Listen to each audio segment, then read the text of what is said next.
Hello, Blue Jays fans, and welcome to episode 288 of the Jays from the Couch radio podcast, brought to you by JaysFromTheCouch.com.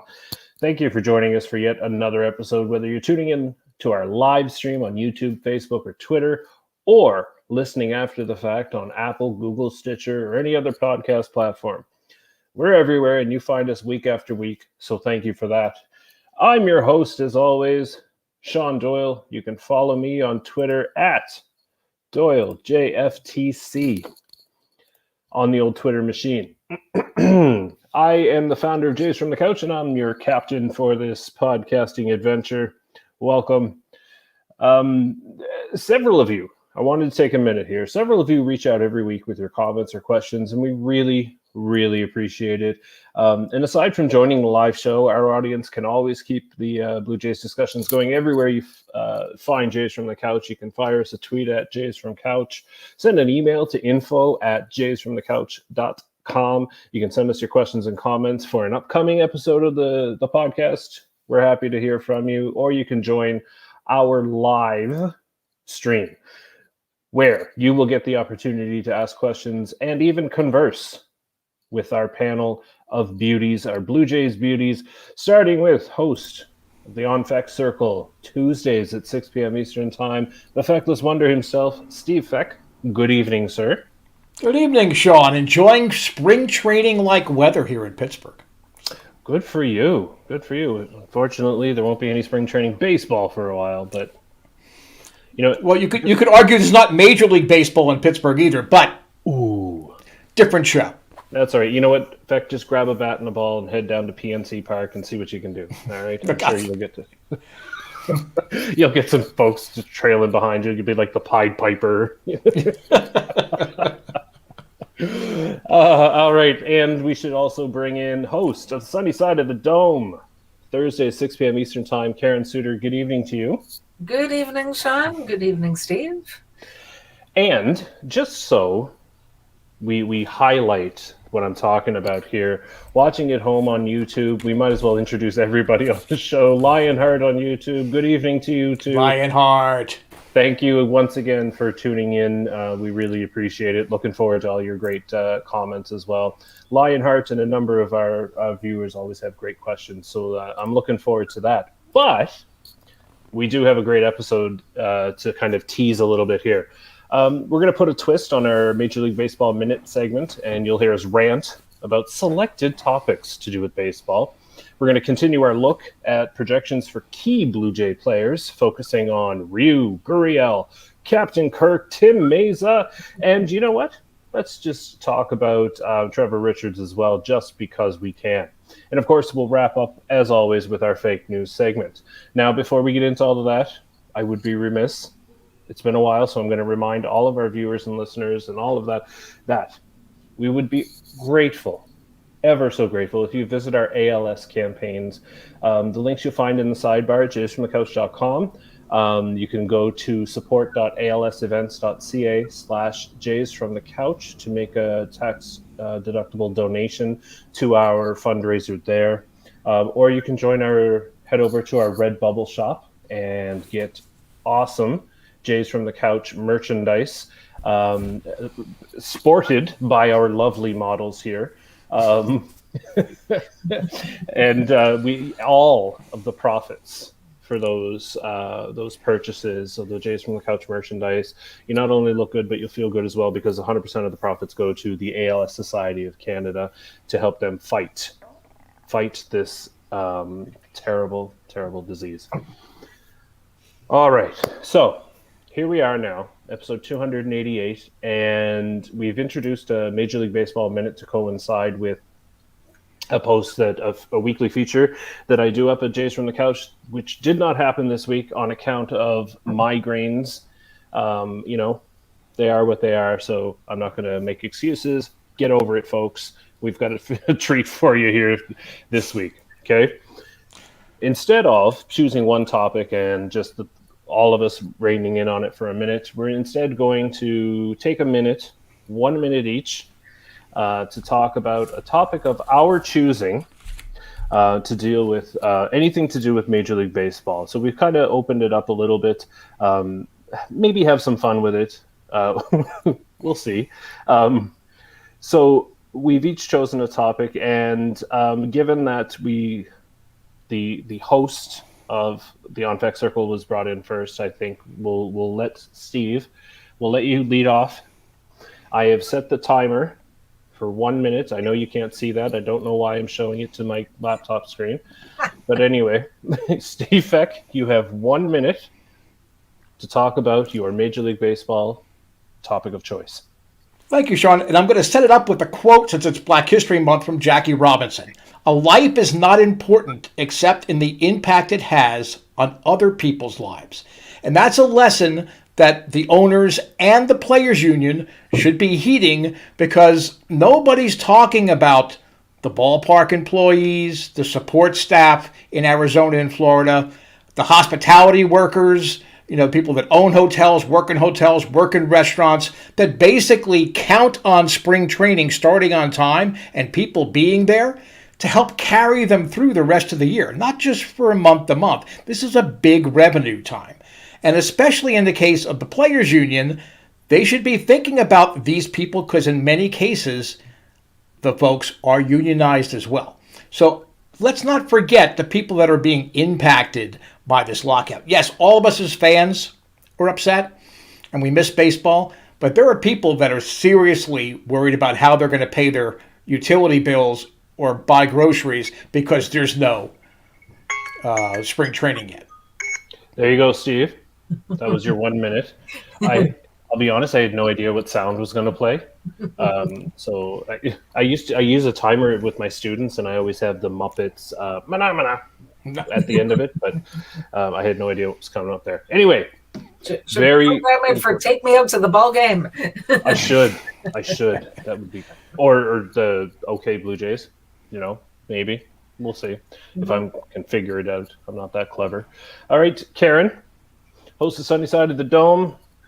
Your 1 minute begins now. Right. So I'm frustrated, and like I'm sure every Major League Baseball fan is, that there isn't a collective bargaining agreement. Not too original there.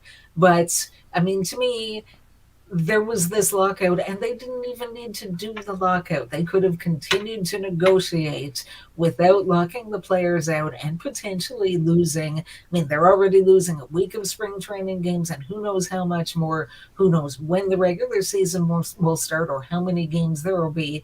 Now, fortunately, maybe a little bit of good news that the owners and players, they met today at 1 p.m., and at last count, they were still there at Roger Dean Stadium. So hopefully they're both taking it seriously, working toward a deal. But a lot of people seem to think that they need a new CBA to get back to baseball. That's actually not the case.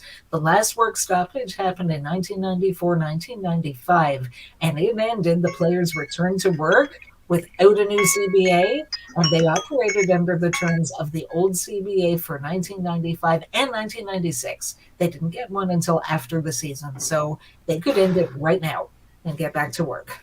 Absolutely. They could, they should, but would they? That was my my television commercial tagline.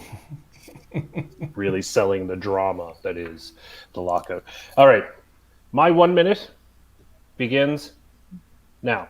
And I'm actually going to kind of piggyback on top of what Karen has just said and kind of refocus the rant specifically on Major League Baseball. First of all, kind of joking, but not really. Who the hell needs an entire stadium for contract negotiations? You need a room. That's all you need. And you know what? Your rooms are too big. That's why this is taking so long. By the time you get from one end of the stadium down to the other, you've lost your negotiation momentum. Anyway, Major League Baseball needs to stop picking at the game and implementing these tiny little changes. The baseball was actually hurting pitchers, splinters through the roof. Now they're doing things to create more offense, and the balls are changing. And you got 30 teams, and not all 30 handled the baseballs the same way. That's ridiculous. All because Major League Baseball is trying to do these things like the runner on second and all of that stuff because they believe that the game of baseball is too boring, and they believe that they can't compete for the young people's attention. Listen, I got a secret for Major League Baseball. Young people are very impressionable. How about you just go on and tell them how great baseball is? How about that? Idiots. Anyway. And play it. Don't just tell them. Play it. Right. Show them. That's right. Oh, now see? I don't know if this was a good idea because now I'm all worked up. Woo! Oh, Rob Manfred, you and I, just lock me alone in a stadium with that guy. It was a joke, but anyway. All right. So now we'll move into our 2022 projections. I got confused because tomorrow is the 22nd of February in 2022, and there were so many twos, I stumbled over the date there.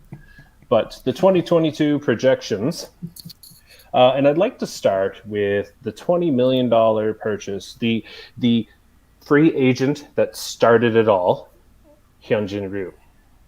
And, you could make an argument that he is the reason, he was the beginning, the first piece to their, we're going for it, right? Now, of course, you could also make the argument that Vlad and Bo and Kevin Biggio were, and then so on and so on. Regardless. Hyunjin Ryu, $20 million man. This was a kind of a deal that was like, holy cow, they just got this guy. And then you're kind of looking at things and you're like, holy cow, this could go average-ish. And more or less, it's kind of what we've gotten from Ryu. There are times when he's been on, and then there are times when he's just not. But looking at his 2022 projections, you're going to see a record of 12-9, if the win-loss record of starting pitchers means anything to you out there, because maybe, you know what, maybe at this point, it won't mean anything to anybody anyway, because starters aren't even going long enough to get an official win. So, they go 4.5 innings and then don't get a win anymore. It's where Major League Baseball is going. Anyway, 12-9, 3.93 ERA, 142 strikeouts in 165 innings pitched. Steve, I'm going to start with you. Hyunjin Ryu, over or under on these projections? I think the win total's about right. The ERA, I think that would be like a mean ERA for AL East starters. The thing that concerned me when I was looking at the Zips projections is 165 innings pitched. That's just not enough. If you're saying he's a 1, 2, or 3 starter, that's just not enough innings. And for better or worse, throughout his career, it's getting into the 6th inning is, I don't know whether he thinks the stadium gets haunted after the 5th inning or whatever happens, but he really struggles. Mentally, you can see it works on him to go into the 6th or, God forbid, 7th inning. So I think the projections are pretty much on spot. I really do hope that 165 innings is wrong, except if you make him, let's say your number 5 starter to start the year out. They acquire another guy, put him in the 5 hole. You can give him days off in the first 2.5 months of the season, so he will feel stronger and feel more confident going out to give you a 6th or a 7th inning when they really need him down the stretch and into playoffs. So that could be a possibility, but that was the only thing that jumped out at me with those projections with Ryu that really concerned me. Yeah, for sure. The innings per start that has been the problem for the last 2 years anyway. Karen, what are your thoughts on the projections for Mr. Ryu? Yeah, so he had such an up and down season last year. I mean, he had 3 very good months, 1 so-so months, and 2 pretty terrible months. And unfortunately, the terrible months were down the stretch when the Jays really were trying to get into the postseason. As far as those projections, well, I agree with Steve that 165 innings is suboptimal with his health the way it's been the last year plus.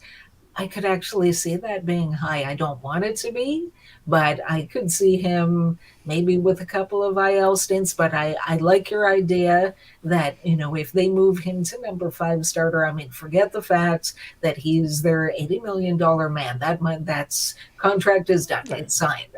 And what they need to do is try their best to get the most out of him this season and next. And I mean, honestly, if what was it, a 3.93 ERA? Yes. If he posts that, I'll be very happy. Like I'm afraid it might be somewhere in the 4s. Again, I mean, we looked at last, and actually my husband and I were talking about it earlier today. That's I would love to see him bounce back, but I'm not sure that, he's got a lot of innings on that arm. It's not just Major League Baseball, it's what he pitched in the Korean League prior to coming over to MLB. And it may be that this is what he's got left in the tank at this point, and that they've got to try to maximize and get as many good innings and outings out of him as they can. So Yeah, and Rachel, since we're talking about Ryu, Rachel's watching on Facebook. She says, baseball's not as good of a game if starters don't go 6 innings or more, in her opinion, but I am not sure how to encourage starters to pitch longer per game as versus longer overall career. Yeah, but I think the decision is being taken more and more out of the starter's hand, and the plan is we saw this in the 2020 postseason, right, when Charlie Montoya had a plan for that pitching staff, regardless of who it was and how well they were doing on the mound. It was, we're going to stick to this plan, right? And starters, they know that. They're told before the game, listen, doesn't matter. You could be throwing a no-hitter. We're pulling you out in the 4th or the 5th or whatever it is, right? Now, guys like Ryu may have more say than others, given their veteran status or whatever you want to call it. But my concern really with Ryu is and Karen, you're right, the money doesn't matter, right? It's money, it's already been spent, it is what it is. I'm not going to begrudge it or lament it, but you always, when you sign a big contract, you're paying for the first years of that contract, right? And now here we are, we're actually about to start the back years of that contract. Right. And so just wait. Here's my prediction. Regardless of the projections, my prediction is that there are going to be some angry people calling for Ross Atkins' head over Ryu. Oh, no. Yeah. I guarantee you, Karen, I agree with you. It's the most ridiculous thing, but just wait. Just wait, particularly if he has two months of poor outings. I guarantee you it's coming. Ryu is done. Trade him for a prospect or pay him to play somewhere else or whatever. I'll shake my head too, but I'm just saying that's my prediction. Come on, Blue Jays fans. Prove me wrong, please, and thank you. You made a great point, because Ryu earned his entire contract, in my humble opinion, the first year of the contract. Not necessarily because his performance was out of this world. It gave the rest of a young team and a young pitching staff the confidence to know, okay, we've got a legitimate all-star pitcher going out there every 5 days for us. And that really, it changes everything, I think, for a player to know that you've got a guy you can count on. You're not necessarily worried about, Cy Young Awards or no-hitters or whatever it is. He's going to go out every time. He's been there. When you watch him pitch, it's like watching a magician. He's got all this sleight of hand and things like that, trying to figure out. So he earned his money already. So if Blue Jay fans are going to say, oh, well, he's struggling or whatever it is, and he's not worth that money, he's already earned the money. Right. And like I said, what it signals as well, we have now, here we are 2 years later, and we have free agents taking less money to come to Toronto, right? That to me, okay, cool. You go ahead and pay Ryu if he started all of that, that's well worth it. One thing I will say is that we can tell those people, just point to his win-loss record, because I could win 12 games with this Blue Jays offense. So that's what we'll do. We'll point to that, and Ryu will look just fine. Now, oh man. All right, let's do it. We're going to get into the next projection. Karen's favorite topic of conversation over the last few months. Um, the back-to-back Gold Glove finalist, Lourdes Guriel. I'm not going to... Sorry. I'm not going to get into what we expect his defense to look like because it would resemble an Etch-a-Sketch, and I'm not going to shake my laptop. So, but we will talk about his offense. Projected at 489 at-bats, 22 home runs, 75 runs batted in, an average of 270, an OPS of 780, and 3 stolen bases just for fun.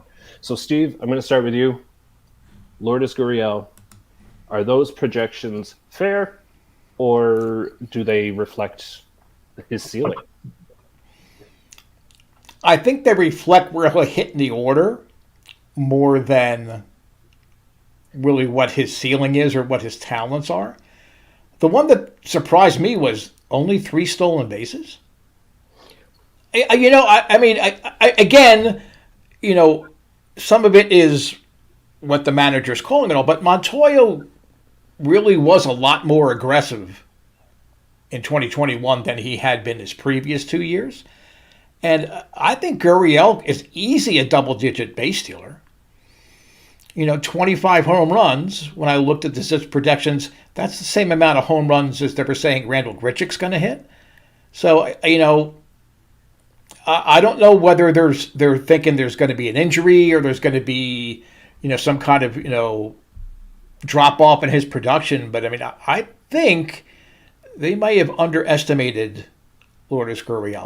I think that even the number of bats, I think Charlie is going to have him in that lineup a lot more than they're saying in the projections.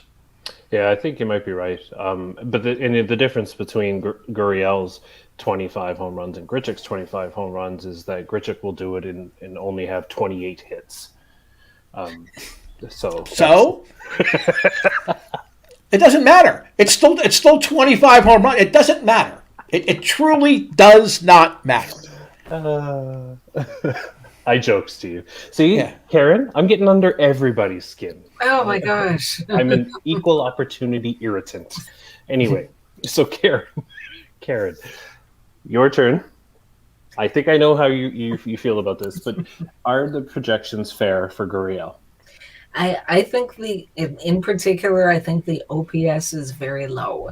I remember in 2020 when he was almost a silver slugger in left field.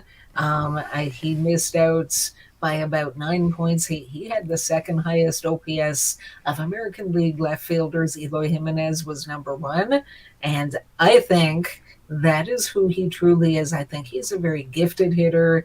We saw it in the last couple of months of 2021. Apparently, he made some mechanical adjustments when he wasn't hitting as well early in the season. As far as the stolen bases, that doesn't shock me because, and maybe my eyeball test isn't the greatest, but when you look at the StatCast and all that, his speed is not what I personally expect. That he's actually compared to other major league players. Kevin Biggio is deceptively fast, whereas Gurriel, an outfielder, is deceptively not as fast as you might think. But I think the hitting is definitely going to be there. And the comments about his defense, I saw, as big a fan of him as I am, I saw the same thing that everybody else did early in the season. That's when a ball was hit anywhere in his direction, figuratively speaking, I would hold my breath because you just didn't know what he was going to do with it. I really, really believe, and I need to sit down and look at both him and Bo Bichette. I think in the last 2 months of the season, they both did so much work on their defense, and they both really improved. And although this wasn't captured in the projections, I think, we all know he has one of the better throwing arms of left fielders in MLB today. And I think that the non-throwing part of his fielding will be average. He's never going to be Devon White out there, but I don't think I think he will be adequate. I don't think we're going to have another season of, oh God, don't hit it out to left field. Right. And I think to your point, I think it's important to remember that he did not have a whole lot of outfield experience to draw from, playing in Cuba. And then coming over, he didn't take to the outfield until, well, really full time last year. So to me, or not last year, excuse me, 2020. Yeah, I mean, he was an infielder. They Yeah. sent him down in 2019. They had a Lourdes Guriel Jr. bobblehead day in April, and the only Lourdes Guriel Jr. that wasn't there was himself. But yeah, when they when they brought him back to the Blue Jays, they had moved his position. He was in the outfield. So really, that's when he started playing in MLB at like the end of May, the same day that Kevin Biggio made his MLB debut. They also called Gurriel Jr. back up. And so like 4 months in 2019, 2 months in 2020, and then last year. So Right. Yeah, and that's really my point, right? It's that he hasn't had much time to adapt or or whatever. So I like to make fun because that's what I do, but I feel like we should be fair that he hasn't had as much time as others who have been outfielders their whole lives and still aren't very good at it, like Teoscar. No, he got better. He really got better. Again, I joke, I kid. Anyway, let's move on to our next projection before I really bother a whole bunch more people. Alejandro Kirk, the catcher. This is fascinating. The Blue Jays catching situation is just fascinating to me. You have a lot of talent, not enough playing time for that talent. Something's gonna give, and I can't wait to see what happens. That being said, Alejandro Kirk, we talked about Danny Jansen last week. So this week, Alejandro Kirk is projected at 225 at-bats. So that, to me, says a couple of starts a week. 11 home runs, 38 runs batted in, 263 average, and a 788 OPS, 0.008 points higher than Gurriel. So, Steve, I'm going to start with you. The projections for Captain Kirk. I think the batting average is low. I mean, I guess they build into their projections or their figurings that if he's not getting as many regular at-bats, he's going to, maybe be inconsistent or struggle. But he's the kind of guy that he could be napping in the clubhouse. You could wake him up. He can go up, tuck his shirt in, go up, knock a ball in the gap. He's a professional hitter. So I think the batting average is low. 225 at-bats is okay, I think, by me.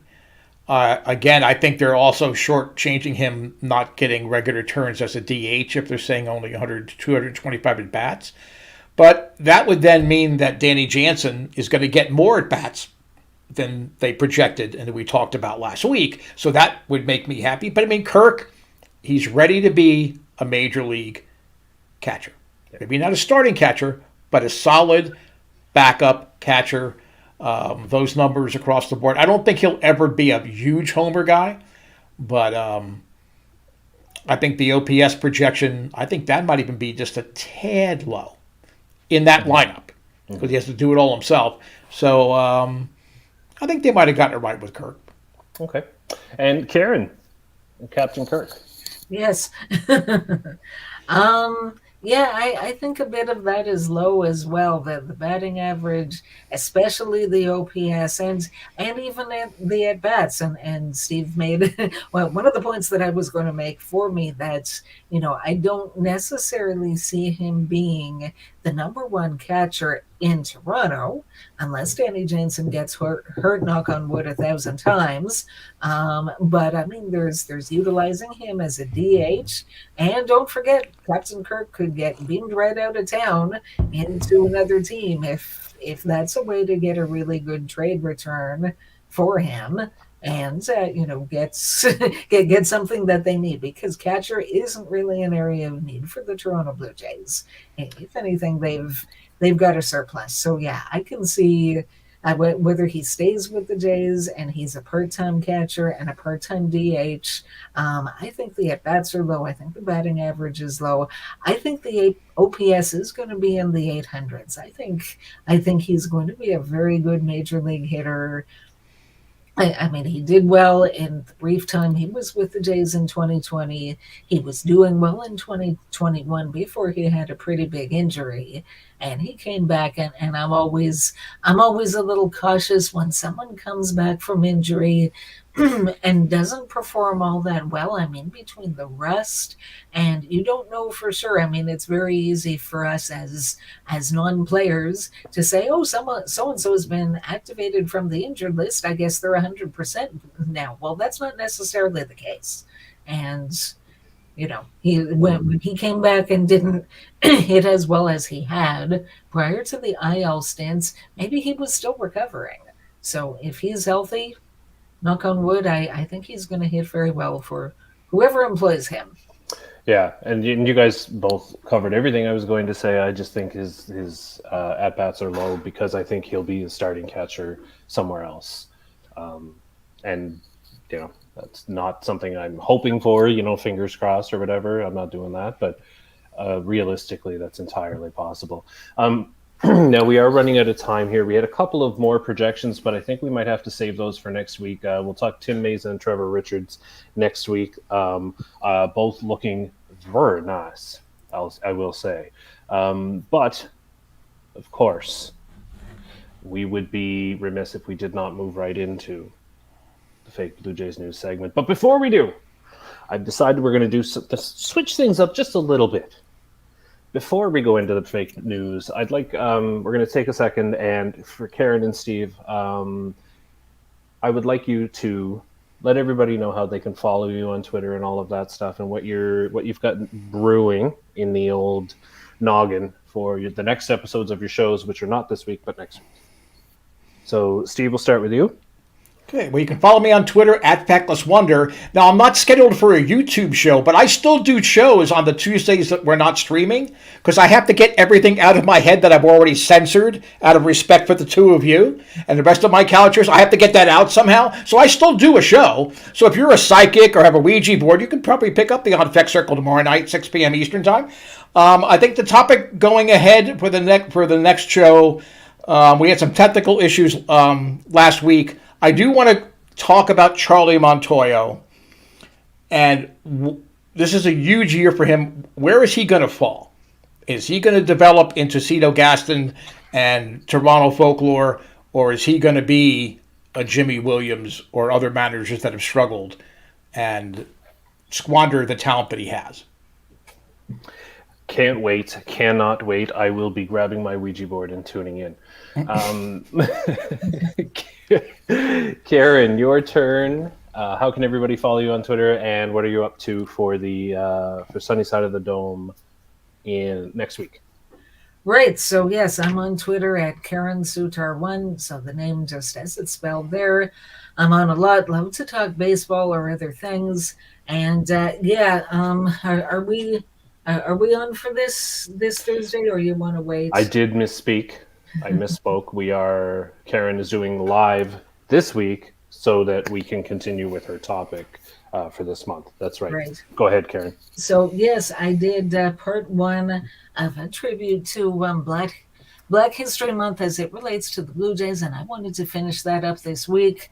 So looking forward to it. Tune in Thursday. And sorry, actually something's come up. I have to cut out right now. My apologies, but do finish it up, and thanks for having me.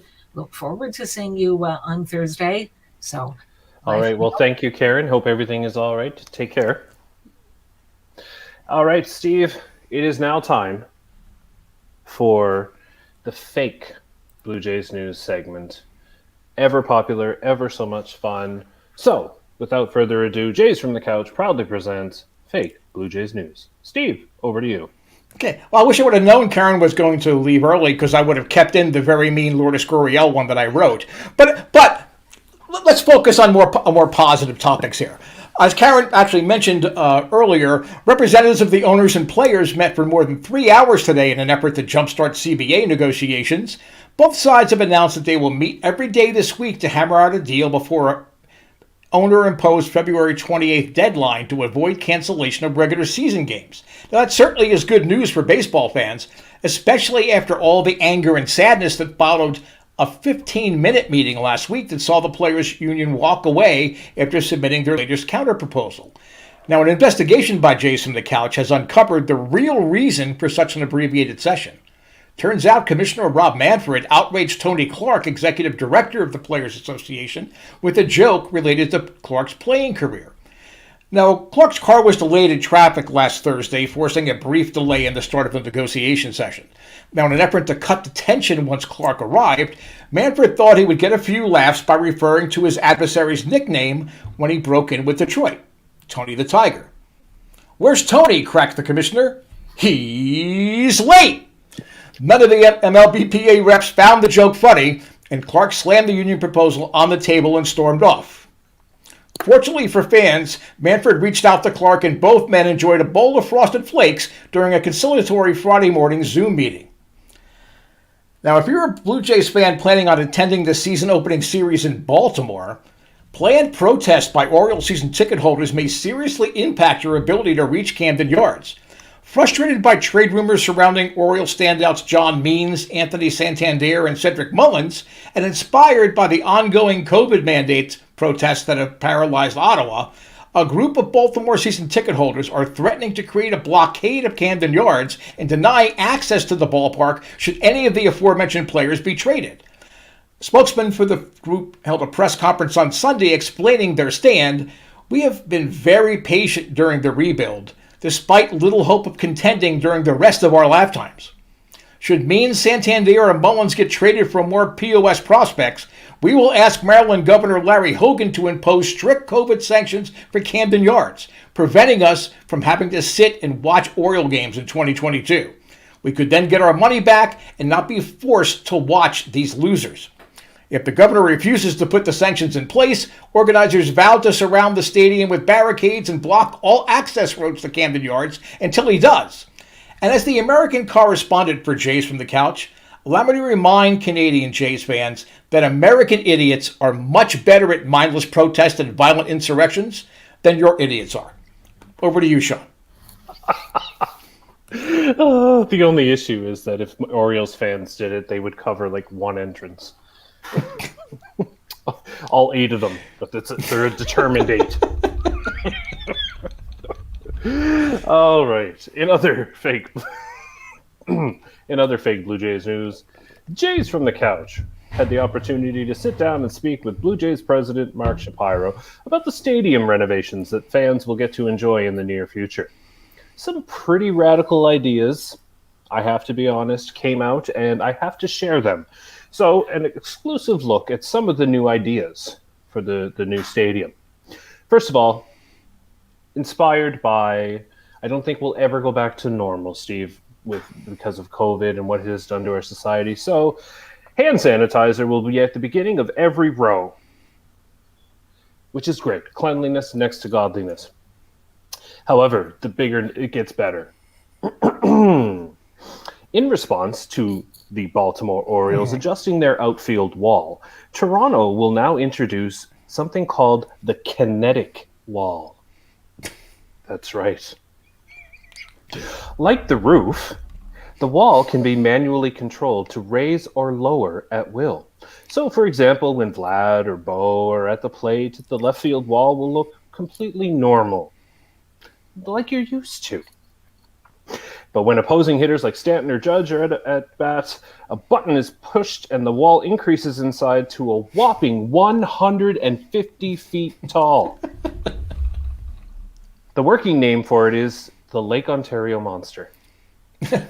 They haven't quite finalized the name. They're still batting around some ideas, playing pepper with it and so on. As well, fans will notice some changes to the concourses. There will be a new octagon created for all the drunk bros who enjoy fighting each other in an inebriated stupor. This will result in less congestion, fewer collateral injuries, and increased revenue from ticket and pay-per-view sales. Shapiro said, "We had to outdo the Rays' touch tank somehow, and I think we've done it." There'll be countless other renovations to improve the fan experience, but Mark Shapiro notes that some of you will still have to put your drinks on the ground between your feet. I have to be honest, that Octagon fake news item came from an actual experience I had where I was coming out of the bathroom with my 2-year-old child and nearly got knocked over by these two bros who thought it would be fun to beat the living crap out of each other. And one old woman got squished against a vending machine. It was the most ridiculous thing I've ever seen. So good for the Blue Jays for turning it into a moneymaker. I love it. Anyway, and that was fake Blue Jays news. All right, Steve, we are just about out of time. I want to thank you for joining me as you do every week, and to Karen out there, hoping everything is okay in your neck of the woods. But thank you for joining us. Thank you for those who were tuning in tonight on YouTube and Facebook and on Twitter. Lionheart has one final message for us. Bravo, Jays from the couch. Great opinions, very professional. Go 220. See, I can't even say it. 2022 Blue Jays. Go. Thank you so much, Lionheart. Thanks, Lionheart. Those are kind words indeed, and we always appreciate those. So thank you. Appreciate you watching every week. All right, so that brings us to the end of episode 288. Don't forget, you can catch this recording on our YouTube channel, Facebook, Twitter, whatever. And of course, the audio version everywhere you find quality podcasts. So for Steve, for Karen, let me see, for Lourdes Guriel, this is Shaun Doyle. You can follow me on Twitter at DoyleJFtC. Hoping life gives you a juicy fastball down the middle